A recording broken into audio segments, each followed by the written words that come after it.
Hello, everyone. Welcome again. It's good to be back. If you're new, please subscribe, like, and share. I'll be talking about the geopolitics of Africa and Kenya in general.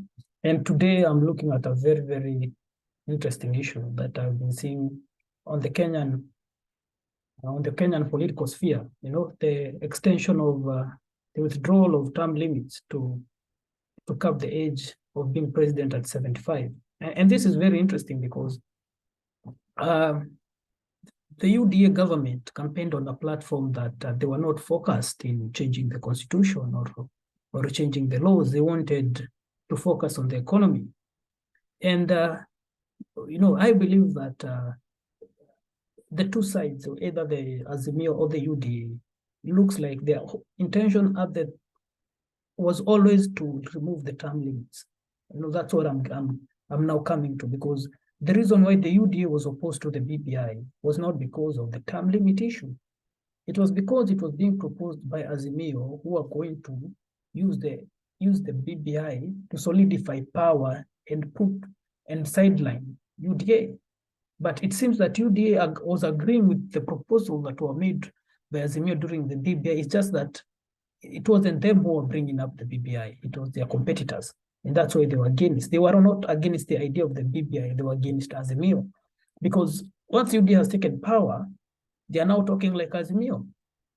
And I need Dr. William Ruto, the president, to come forward and clarify if he really supports these statements from his juniors. Because being quiet, it's leaving us with two answers. It's either you're not in control of your party or you support these people, because you need to come out categorically and say that you do not support a power extension platform or procedure, because the Constitution of Kenya declares that you run for 5 years, 2 terms, and that's it.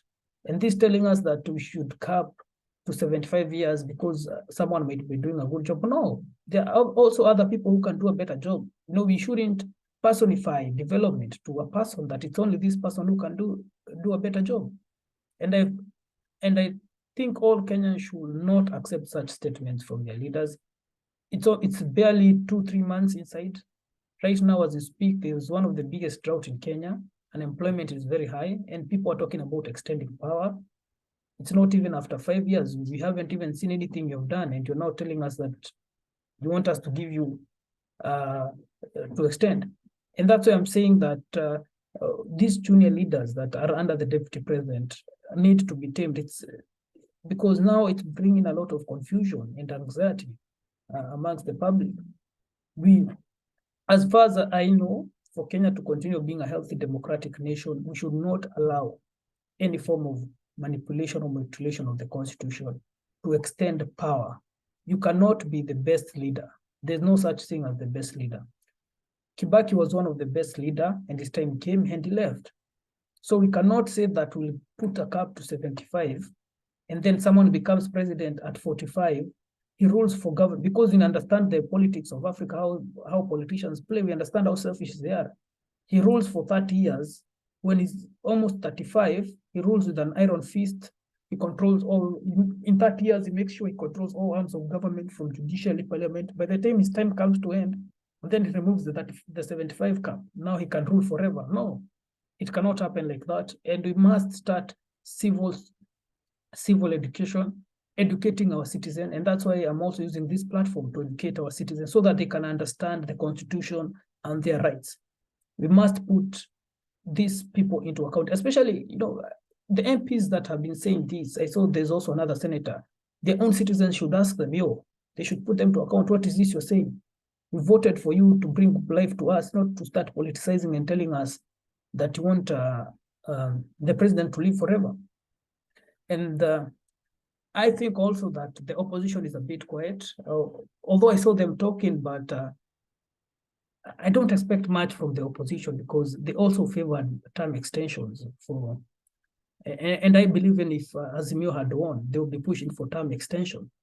Because at the end of the day, even though political figures might behave that they are very different and they don't understand each other, the one thing they agree is that they need to rule forever. They need to be in government forever. they might be having different agendas, but one thing they agree on is that power is sweet and the power must remain in one group forever. So that's what I'm saying. I'm not really betting on the opposition. I'm betting on probably Kenyans of sound mind, or who value the rights to understand, to engage their members of parliament and ask them tough questions and try to see why is this happening.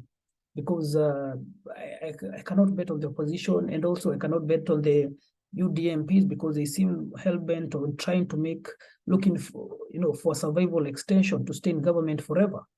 And I hope these are just talks and these are just political talks. But, in Swahili, they say, penye panamoshi panamoto. That talk, the fact that there's that talk, why is that talk being entertained? It seems that there have been consultations behind the scenes, probably between these members of parliament, these senators. Some of them are pushing the ideas.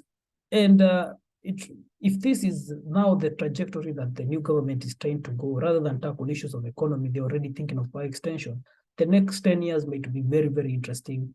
And I'll watch and try to analyze the situation because right now I feel that there are bigger issues in Kenya rather than power extension. Yeah, so you just, if you're a president, just serve 10 years and then leave the other people to serve. Especially, I'm shocked that the UDA government is thinking like this, because it was really against the fact that President Uhuru was fronting Raila. They didn't want a continuation of the dynasty, the so-called dynasty, the so-called same people. Now they're in power. Now they're playing the same card. It's really, really a disappointment.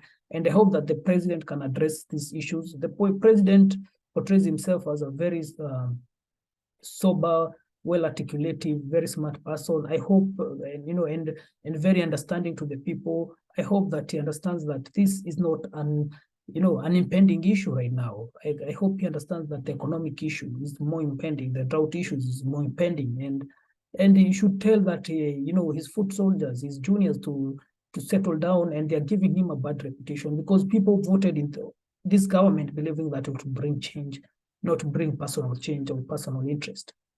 Anyway, guys, please engage me on the comments. Tell me how you think, and I'll see you on the next video. Cheers.